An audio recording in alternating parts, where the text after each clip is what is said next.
messieurs, bonsoir. Nous sommes au troisième numéro de l'émission Débat sur l'éducation, une émission mensuelle de la télévision togolaise. Cette émission est constituée de 3 rubriques. La toute première rubrique, c'est le débat thématique avec des invités. La deuxième rubrique porte sur l'actualité sur l'éducation, Actu Éducation. Et la dernière rubrique, c'est Agenda Éducation.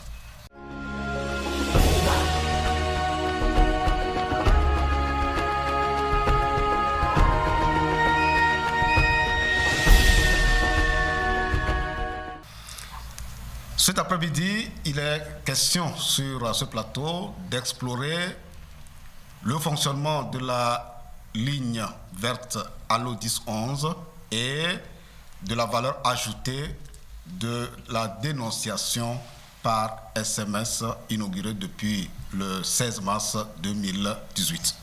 La question de la protection de l'enfant contre toutes les formes de violence préoccupe au plus haut point les autorités togolaises.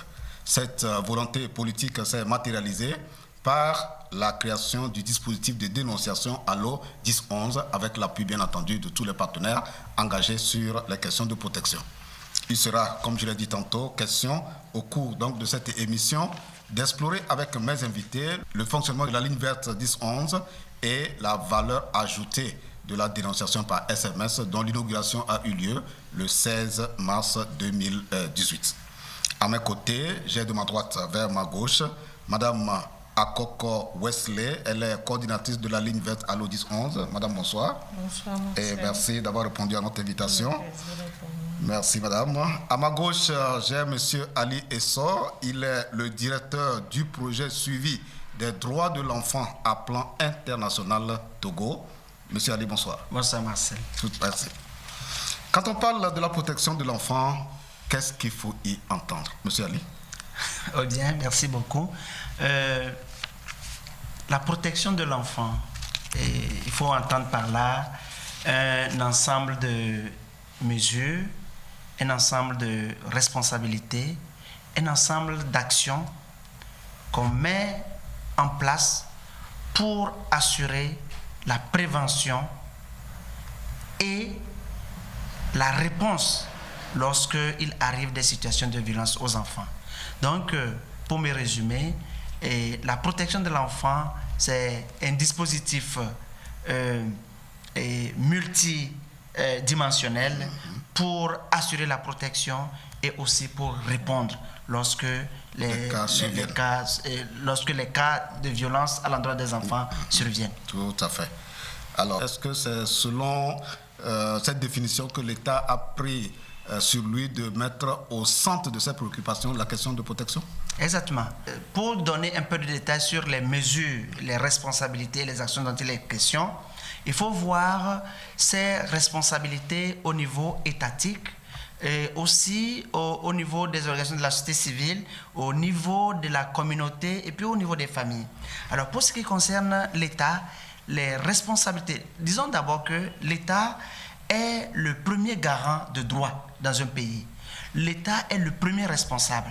Et c'est dans ce sens que les premières mesures que l'État a prises, c'est d'abord de mettre en place des lois, de mettre en place un dispositif juridique au travers duquel on s'assure que la prévention des violences est assurée, au travers aussi duquel on s'assure que lorsqu'il arrive des situations, l'on est en mesure de répondre promptement. C'est dans ce sens que, en plus des traités internationaux auxquels l'État togolais a été parti, je veux citer notamment la Convention internationale relative aux droits de l'enfant, la Charte africaine des droits et du bien-être de l'enfant africain. L'État togolais également a mis en place le Code de l'enfant, qui est même le document fondamental qui assure la protection des droits des enfants au Togo. Ça, c'est un premier aspect des responsabilités de l'État vis-à-vis de ce dispositif dont je venais tantôt de parler. Il y a également les dispositions institutionnelles qui sont mises en place et c'est dans le chapitre, dans le spectre de ces dispositions institutionnelles que nous retrouvons la ligne verte Allo 1011 qui est une ligne d'alerte et de réponse face aux situations des enfants en situation difficile. Nous savons, Madame Wesley, que quand l'État prend le devant en ce qui concerne la protection de l'enfant, eh bien, les organisations s'alignent. Les organisations engagées sur les questions de protection s'alignent. L'État étant le premier garant de la protection de l'enfant. Ouais. Et donc, les organisations de la société civile, les partenaires aussi en ont fait leur priorité. Et autre chose... Parce qu'ils savent que l'État seul ne peut pas assurer la protection de l'enfant. Je vais loin en disant que l'enfant constitue la relève de demain. Tout à fait. Et donc, si cet enfant-là n'est pas au cœur de la préoccupation de l'État et des partenaires voire des familles, comme vient de le dire M. Ali. C'est ça. Je pense que la relève ne sera pas assurée. Tout à fait. Et donc, la protection de l'enfant est au cœur des priorités de l'État, tout comme des organisations de la société civile. Tout à fait. Fidèles téléspectateurs, nous disions entre-temps que le sujet cet après-midi, c'est bien le fonctionnement de la ligne verte Allo 1011 et la valeur ajoutée de la dénonciation par SMS. Découvrons le groupe SD, où Mme Wesley est coordinatrice de la ligne verte. Découvrons le groupe SD dans tout son fonctionnement, avec bien entendu le service intégré de dénonciation par SMS, puisque ce n'était pas le cas avant le 16 mars. Eh bien, avant, la dénonciation se faisait par appel, mais aujourd'hui, c'est par SMS, Togocel ou Move. Allons à la découverte donc, du groupe SD.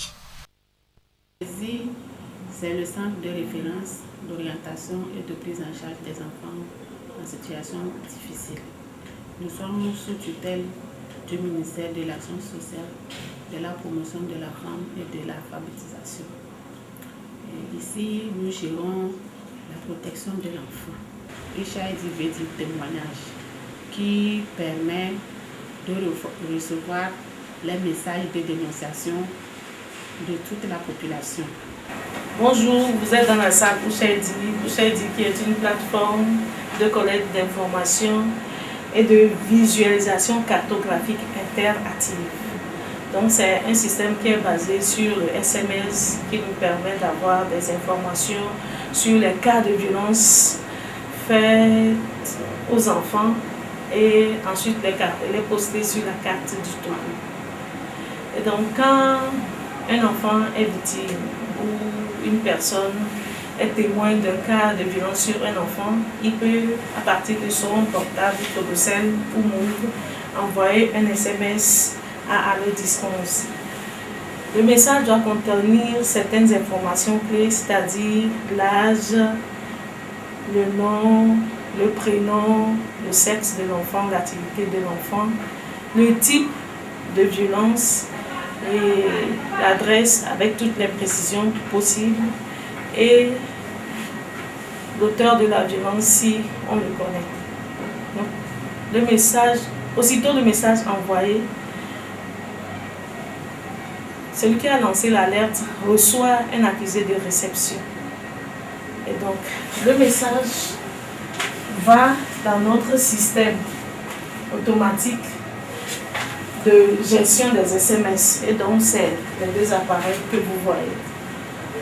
Et donc, comme je l'ai dit, si le message respecte les mots-clés dont j'ai parlé, donc ce message va à la flotte. C'est-à-dire 150 personnes sont sur une flotte et qui représentent les acteurs de protection de l'enfant.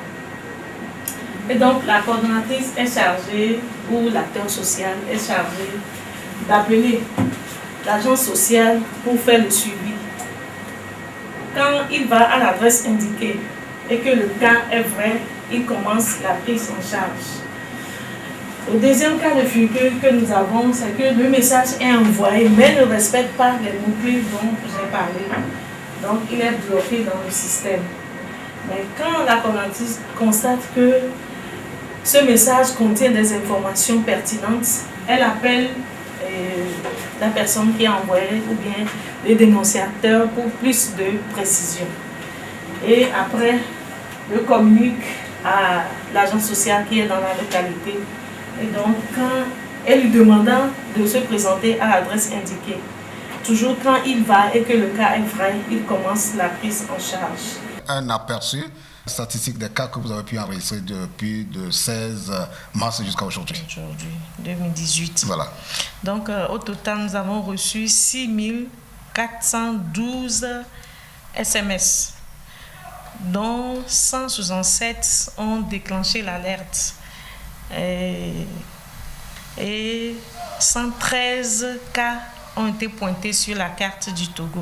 Ça signifie quoi? Ça signifie que de 6412 SMS, ceux qui contiennent des informations de violence, sur la protection de l'enfant, bien de violence, c'est 166 messages. Et parmi 166 messages, 113, parce qu'une fois vérifié sur le terrain, nous avons eu 113 cas qui sont vrais. Et donc, nous avons 91 filles et 22 garçons qui ont été victimes. Donc, des 113 cas, donc il y a eu 91 filles et 22 garçons. Et la majorité de ces violences, c'est des violences domestiques. Donc, 95 cas sont des violences domestiques. Je peux aller par région. Donc, au niveau de la région maritime, nous avons 46 SMS.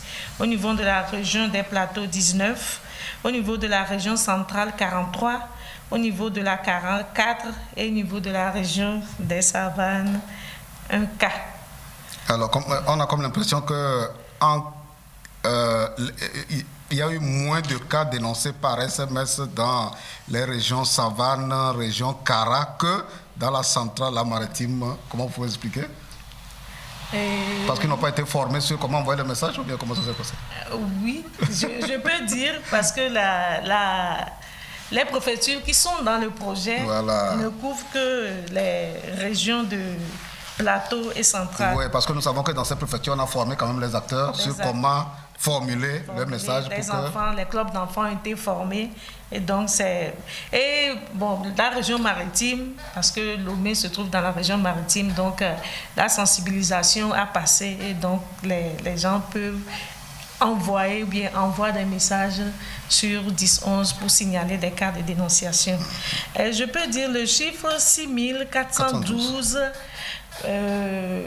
parce que les enfants, ils savent qu'il y a un numéro. Donc, des fois, les enfants s'amusent à envoyer des messages et ça, on ne peut pas le refuser parce que quand c'est gratuit, tout comme les appels, quand c'est gratuit, on envoie les messages. Mais l'essentiel pour nous, arriver à sauver 167 enfants, c'est important. Même si c'était un seul qui a envoyé un message et qui a été sauvé, c'est important. L'intervention de Mme Wesley sur les cas de violence nous amène à revenir sur les interviews réalisées avec les directeurs préfectoraux d'action sociale qui sont arrêtés les premiers responsables des cadres de concertation au niveau des préfectures. Dans un premier temps, ils vont nous dire les cas gérés avec succès. Quels sont les cas d'abus et de violence qu'ils ont pu gérer avec succès? On les écoute.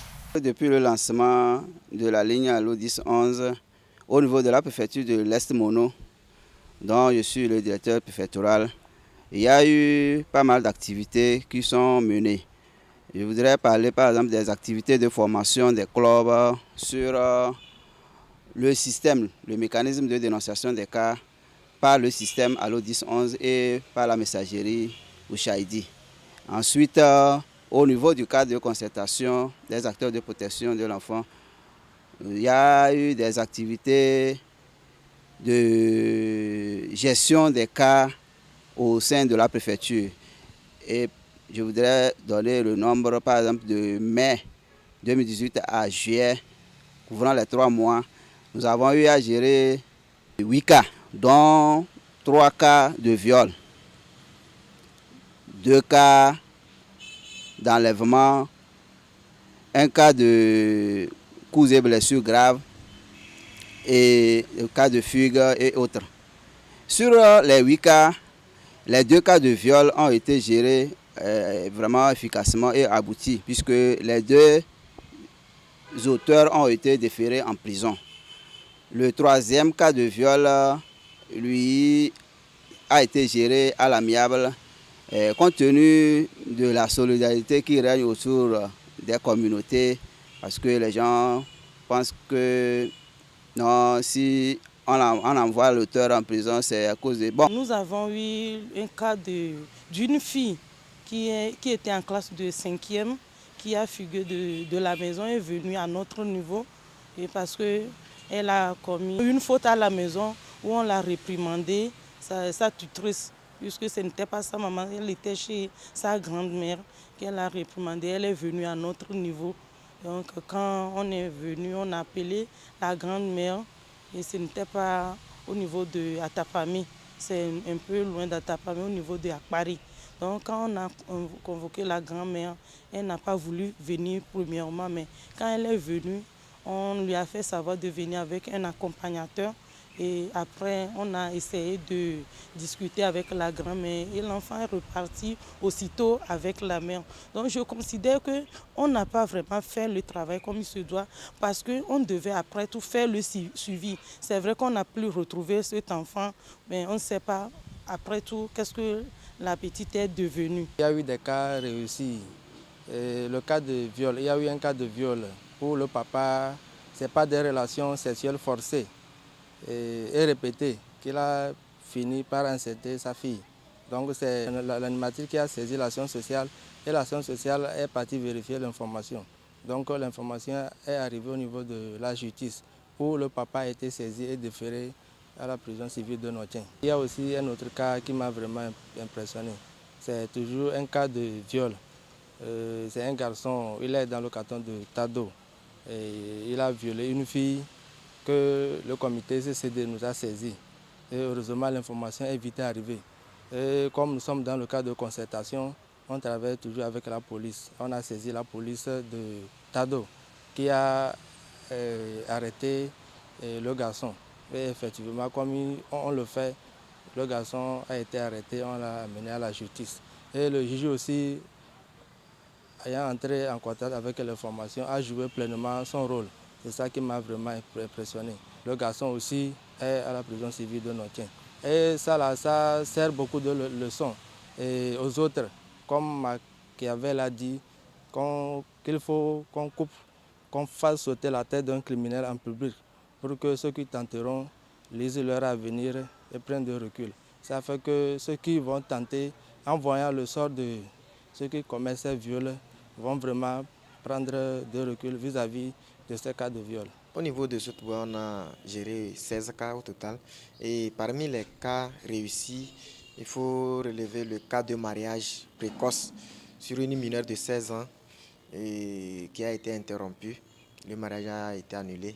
Et cette année, la fille a repris les classes. Il faut dire que ce dénouement a été possible grâce à l'implication de tous les acteurs du cadre de concertation de Sotoua. Nous avons à gérer 5 cas. Le cas qu'on a pu réussir, c'est un enfant dont le père est envoyé en prison et est pris en charge par sa marâtre. C'est là que l'enfant a subi toutes les tortures possibles et avec les autres acteurs, nous avons pu retirer l'enfant et le réinsérer chez sa grand-mère paternelle. Le papa a commis un délit. C'est que c'est le départ de papa qui a fait que la marâtre a menacé. On a eu des cas de viol, mais nous ne sommes pas laissés les bras croisés.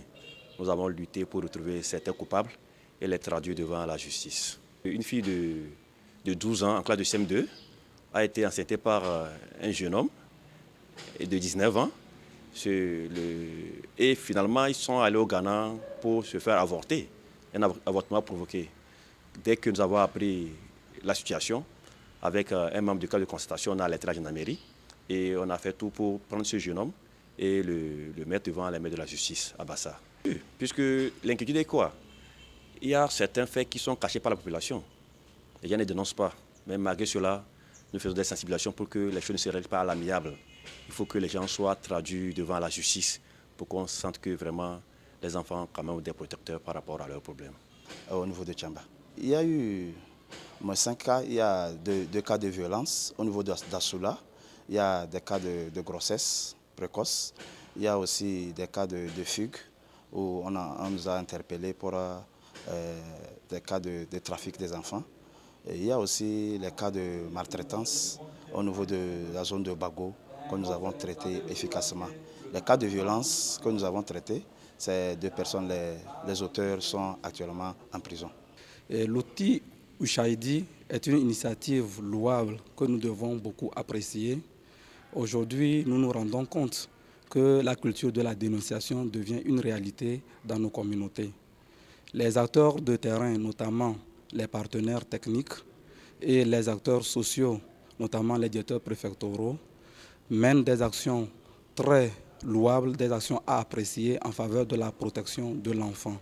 Nous avons écho de la résolution de certains cas de violences faites à l'endroit des enfants, des cas de viol, et c'est une fierté aujourd'hui de nous rendre compte que la communauté s'implique davantage à travers les actions de dénonciation. Est-ce que vous avez un commentaire sur ce travail qui se fait avec les cas de concertation? Monsieur Ali. Bien, je voudrais d'abord remercier l'État togolais et notamment le ministère de l'Action sociale qui a pris une mesure portant création, attribution et fonctionnement du cadre national des acteurs de concertation pour la protection des enfants au Togo. C'est un cadre national, mais qui a ses démembrements dans toutes les régions et dans toutes les préfectures. Et ce projet exactement utilise le canal de ce cadre ou de ces cadres de concertation. Alors c'est dans ce sens que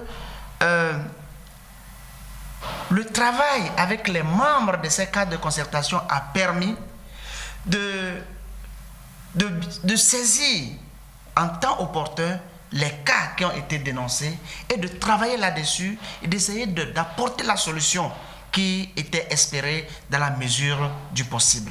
Donc voilà, c'est dans ce sens que je trouve que la synergie de travail entre les organisations de la société civile et l'État est une réalité. Et cela reste encore un défi parce que nous devons continuer de travailler. Tout à fait. Et les statistiques ont parlé. Et les statistiques démontrent que, les statistiques que la dame et que Mme Wesley a présentées montrent qu'il y a encore du travail à faire dans d'autres régions et dans d'autres préfectures. Exact. Cela ne signifie pas, là où nous avons peu de statistiques, cela ne signifie pas qu'il n'y a pas de cas d'abus. Au contraire, il y en a tellement. Mais c'est comment être suffisamment informé de leur dénonciation, comment les gérer, comment les traiter. C'est ça le défi qui reste. Et je crois que nous devons continuer de travailler pour que le plus grand nombre d'enfants possible soient touchés et que les enfants en situation difficile puissent être sauvés dans la mesure du possible. Nous allons revenir encore sur les interviews des directeurs de préfecture d'action sociale des préfectures couvertes par le projet éducation sensible aux genres et sans violence. Cette fois-ci, ils vont nous dire les difficultés qu'ils ont eu à gérer certains cas. Il y a des cas qu'ils n'ont même pas pu gérer. On les écoute et vous allez vous prononcer après. Quand il n'y a pas de moyens d'accompagnement, nous devenons faibles devant les situations parce qu'on n'a pas les moyens pour pouvoir agir comme il le faut. Donc je salue encore cette initiative et je souhaite vraiment que le gouvernement prenne à bras le corps cette question de protection de l'enfant. Je sais qu'on en fait déjà beaucoup, mais il faut qu'on y investisse encore davantage dans ce domaine-là pour protéger mieux les enfants qui sont l'avenir de demain. Pour placer l'enfant chez quelqu'un, il faut quand même donner les moyens à la personne pour prendre en charge l'enfant. Et maintenant, pour faire la médiation, il faut avoir du carburant et les moyens de déplacement pour aller, revenir et discuter vraiment normalement et sensibiliser les parents avant de réintégrer les enfants. Mais par faute de moyens, on est obligé au premier et au premier tour, en même temps, de ramener l'enfant en famille. Donc c'est sous forme qu'on est en train de liquider, de désengager du dossier. Une seule entité ne peut pas gérer le cas d'enfant par rapport à la protection. Quand un cas surgit, l'action sociale seule ne peut pas gérer.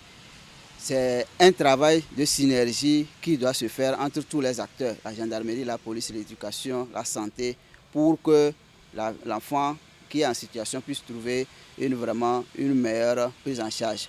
Et c'est en ce sens que la collaboration doit vraiment être très, très, très forte entre tous les acteurs sur le terrain pour que les actions puissent vraiment aboutir en faveur des enfants. Il faut que vraiment les parents s'engagent, les parents s'y mettent dans l'éducation de leurs enfants.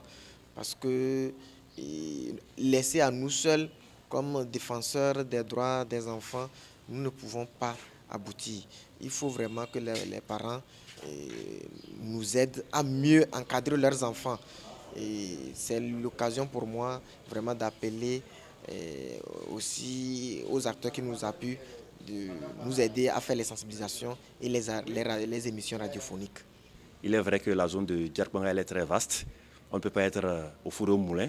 Donc nous attendons toujours leur appui pour que nous puissions bien mener notre travail. Des fois, on vous appelle, vous dites qu'il n'y a pas les moyens pour aller, mais nous devons quand même pour assister ces enfants qui sont quand même abusés. Vous les avez suivis. Les cas qui n'ont pas pu gérer, c'est des cas qui ont été, disons, gérés par les parents à l'amiable. Est-ce que c'est normal que les gens, malgré toute la sensibilisation, malgré tout ce qu'on leur dit, qu'ils puissent agir de cette façon? Bien, ma toute première réaction va porter, je vais faire un petit clin d'œil à l'étude que le gouvernement togolais a réalisée sur les mécanismes communautaires de protection au Togo. Et cette étude révèle que dans la majorité des cas, lorsque des situations de violence arrivent aux enfants, les personnes les plus impliquées ou les personnes qui interviennent en ligne de front, premièrement sur le dossier, c'est la famille, ensuite c'est le voisin, ensuite c'est les autorités communautaires. Et cette étude a aussi montré que c'est bien que la famille soit sensible aux discussions qui entrent dans le règlement des situations touchant aux enfants. C'est aussi une bonne chose que la communauté y soit sensible, que la famille au sens élargi se penche sur le traitement de ces cas. Mais il y a que dans le sens strict de la protection des enfants, ce ne sont pas tous les cas qui doivent être traités par la famille ou par la communauté. Parce que le sens large des mécanismes communautaires de protection de l'enfant, c'est que la famille, la communauté doit intervenir dans la prévention et pour ce qui concerne l'action, pour ce qui concerne la réponse, il faut nécessairement référer les cas qui ne relèvent pas de l'autorité de la famille, tels que les cas de viol, tels que les cas de mariage. C'est des situations qui devraient être référées aux organisations de la société civile qui sont dans le milieu, lesquelles vont faciliter le travail avec les services de l'État qui sont présents un peu partout sur le terrain. C'est des situations qui se retrouvent d'abord dans les cas de concertation. Exactement. Donc c'est des situations que nous déplorons et sur lesquelles nous tirons aussi des leçons pour mieux faire à travers nos renforcements des capacités, à travers les sensibilisations et à travers la redynamisation, à travers le maintien du dialogue entre les membres des cadres de concertation à tous les niveaux. Vous qui enregistrez tous ces cas-là, quand ces cas sont dénoncés? Oui, au fait, la communauté ne mesure pas les dangers ou bien les conséquences de ces actes sur les enfants. Et même les conséquences de la gestion à l'amiable. À l'amiable également. Sinon, si ils connaissaient ces conséquences-là, un enfant qui a été violé, il doit être pris en charge. Et l'auteur de la violence doit subir les peines. Nul n'est au-dessus de la loi. Tout à fait. Et donc, quand on le règle à l'amiable, bon, soi-disant que nous voulons préserver le tissu social bien, nous voulons la cohésion sociale, nous voulons que la famille ne soit pas déchirée, alors que c'est le papa, l'oncle ou bien c'est la personne qui a abusé de l'enfant, elle là, il court et il peut encore faire la même chose à d'autres enfants. Alors que si le cas est réglé comme il se doit, je pense que déjà quand il est déféré, il n'aura même plus la chance de le faire avec d'autres enfants. Et quand d'autres sauront qu'il a été puni par la loi, ils ne vont plus le refaire. Ou bien, même s'ils ont l'idée, ils ne vont pas le faire. Mais bon, si on le règle à l'amiable, au dépend de l'enfant, bon, c'est un enfant, c'est notre enfant et nous faisons ce que nous voulons.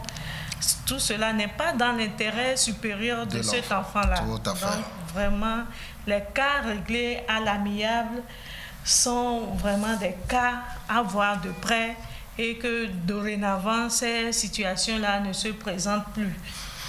Bien, dans les interviews, vos collaborateurs, qui sont des cadres de concertation, ont aussi souhaité que les ressources qu'on met à leur disposition, heureusement, parce qu'avant, ils n'avaient pas ces ressources financières, eh bien, si l'enveloppe peut être relevée pour leur permettre vraiment de gérer certains cas. Parce que quelquefois, quand, par exemple, c'est un cas de viol, il faut faire des analyses. Alors, qui va payer les analyses à l'hôpital? Vous voyez, est-ce que vous avez un message à l'endroit des partenaires? Parce qu'il ne faut pas que ce soit un seul partenaire qui soutienne le ministère à pouvoir gérer les cas sur le terrain. C'est le lieu de lancer un appel aux autres partenaires pour soutenir le projet Ushaidi. Et donc, pour la prise en charge de ces cas, il faut vraiment des moyens financiers.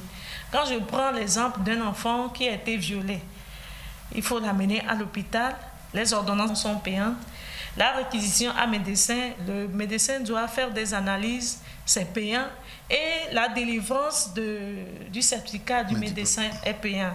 Et le procureur ou le juge pour mineurs aussi doit s'appuyer sur des preuves.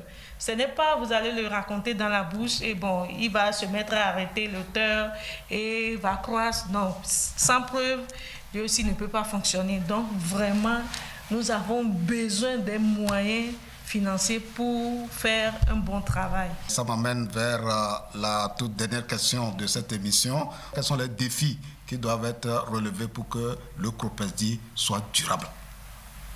Bien, je trouve ces défis-là à deux niveaux. Le premier niveau étant d'ordre institutionnel. C'est vrai, depuis plus de 5 ans, Plan international et d'autres partenaires travaillent aux côtés de l'État pour que ce centre, le CROPESDI, puisse être un centre de référence digne de son nom qui travaille de telle sorte que une solution puisse trouver à la situation des enfants au Togo. Alors, le défi que je trouve à ce niveau, c'est un défi de financement. Les partenaires qui accompagnent l'État dans ce sens essaient de jouer leur rôle, essaient de jouer leur partition dans la mesure de leurs possibilités. L'État également essaie de faire ce qu'il peut pour que cela fonctionne. Mais je pense qu'on devrait alors penser à deux choses. Premièrement, il est possible que l'État revoie son financement pour le centre à la hausse. Et il est aussi très impératif que d'autres partenaires viennent se joindre à ceux qui sont déjà là et pour continuer d'aider l'État à ce que ce dispositif fonctionne. Aujourd'hui, vous pouvez vous rendre compte que CROPESDI, ce n'est pas seulement à Lomé, CROPESDI, c'est dans tout le Togo.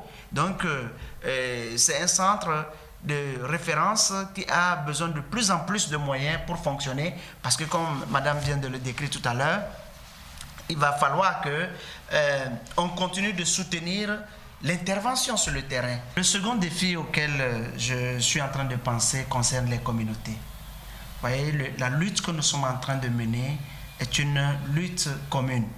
Et il serait donc très intéressant que nous fassions davantage un travail envers les communautés, que nous fassions en sorte que le concept de mécanisme communautaire de protection de l'enfant soit une réalité. Parler avec les communautés pour qu'elles comprennent leur rôle exact et où s'arrête l'autorité des parents, où s'arrête l'autorité des leaders communautaires dans la gestion d'un cas touchant aux enfants.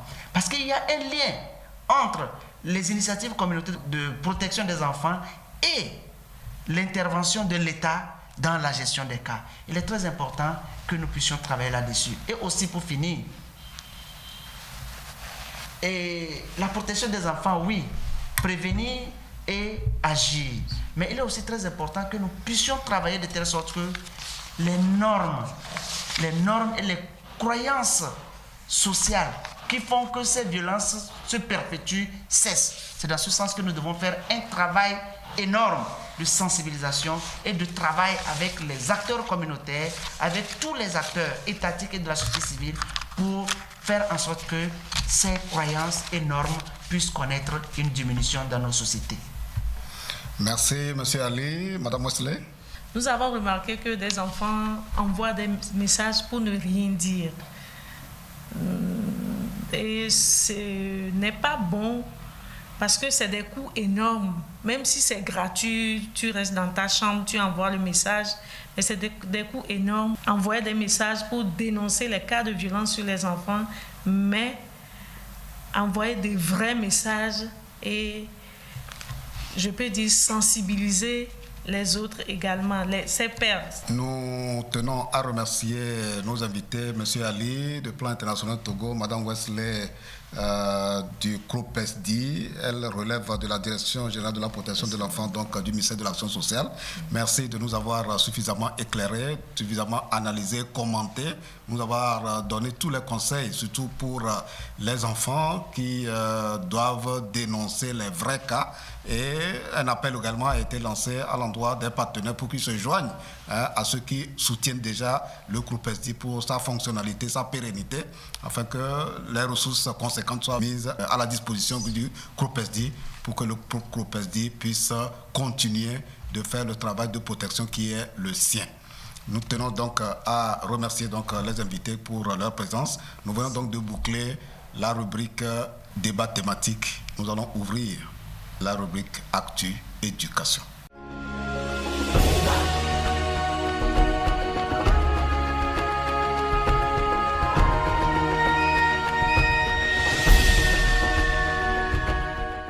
Actu Éducation, nous retenons que dans le cadre toujours de la dénonciation des violences, les cadres de concertation se réunissent pour organiser les conférences de cas. Et Sotoubois a accueilli la semaine dernière une conférence de cas où les cas de concertation ont répertorié les cas d'abus dans la préfecture. Suivons le reportage.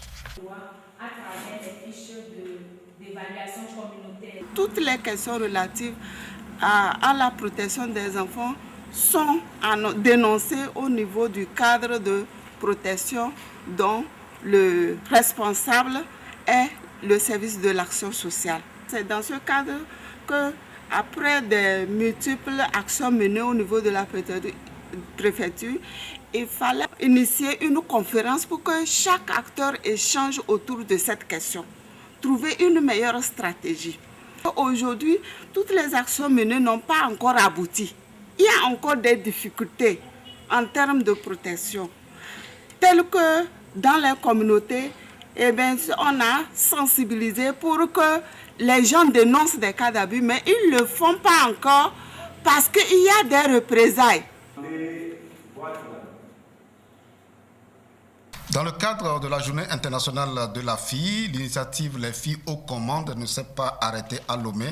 À Nontien, dans la préfecture de Haro, les autorités ont aussi accueilli les filles qui, pendant toute une journée, ont assumé des responsabilités dans leurs différents services.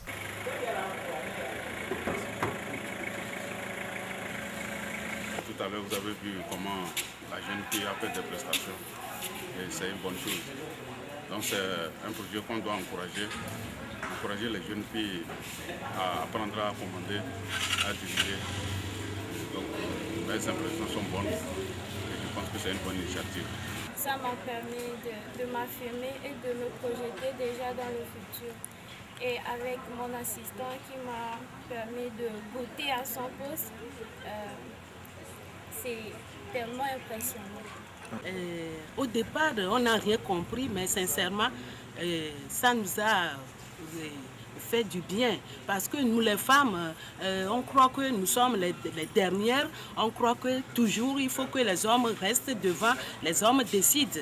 Mais cette fois-ci, avec la journée du 11 octobre, là, on a initié les filles. Nous sommes à la préfecture, mais ça ne s'est jamais passé. On a initié les filles et la fille a pris la place du préfet. Vraiment, c'est très bon. Ça nous a encouragés et ça va, je pense, activer d'autres filles, surtout, à prendre la relève demain, à prendre la place des hommes, à décider aussi et à travailler comme les hommes le font. C'est très bon.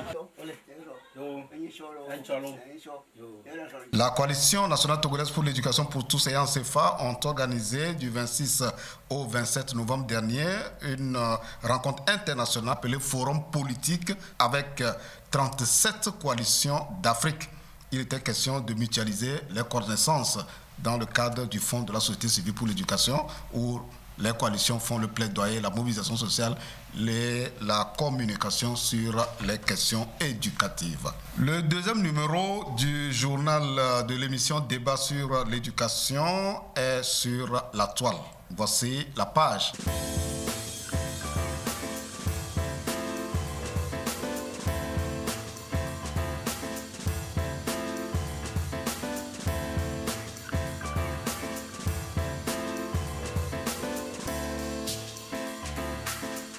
Comme nous l'avons dit, il en sera ainsi pour chaque numéro de l'émission Débat sur l'éducation. Il est question de l'installation de l'Observatoire de l'éducation par la Coalition nationale togolaise pour l'éducation pour tous avec l'appui de l'ONG Aide et Action internationale. Le travail qui est le sien. La Coalition nationale togolaise pour l'éducation pour tous soutient une éducation de qualité et pour tous au Togo. Pour y parvenir, elle se dote d'un observatoire après le plan stratégique 2018-2020. Cet organe de 17 membres, composé des universitaires et autres acteurs, permettra à la coalition de suivre les engagements du Togo dans la mise en œuvre des ODD et de renforcer ses plans d'action sur le terrain. Notre rôle est donc d'observer, de décrire et de rendre compte de manière scientifique, sur des données scientifiques, des changements séquentiels, des changements qui s'opèrent dans le secteur de l'éducation en vue de faire parvenir aux décideurs un véritable diagnostic, une façon de miroiter par le bas le vrai visage de l'action éducative dans notre pays. Le Togo est le 3e pays à installer l'Observatoire de l'éducation après le Bénin et le Burkina Faso avec l'appui de l'ONG Aide et Action. Les organisations de la société civile ont la vocation de travailler sur le plaidoyer, sur les innovations et pouvoir alors porter cela aux oreilles et aux yeux des dépositaires de l'éducation. Ce que nous attendons d'eux, c'est qu'ils fassent leur travail maintenant. Donc ils sont organisés, ils vont pouvoir travailler d'abord sur leur cahier de charges de façon entière et ensuite décliner leur programme d'action. Et quand ils auront leur programme d'action, donc ils vont pouvoir également mettre cela en œuvre. L'observatoire est constitué de 13 membres ordinaires et de 7 observateurs, dont 8 pour la société civile, 5 enseignants-chercheurs et 7 observateurs issus des ministères.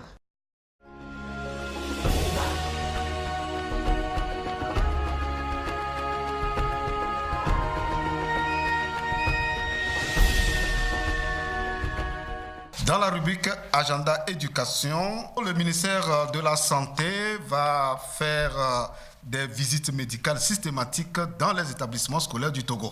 Pour y arriver, un atelier est prévu pour valider le cadre méthodologique pour l'élaboration de cette procédure d'intervention dans les écoles. Nous vous remercions pour avoir suivi le 3e numéro de l'émission Débat sur l'éducation. Rendez-vous pour le mois prochain.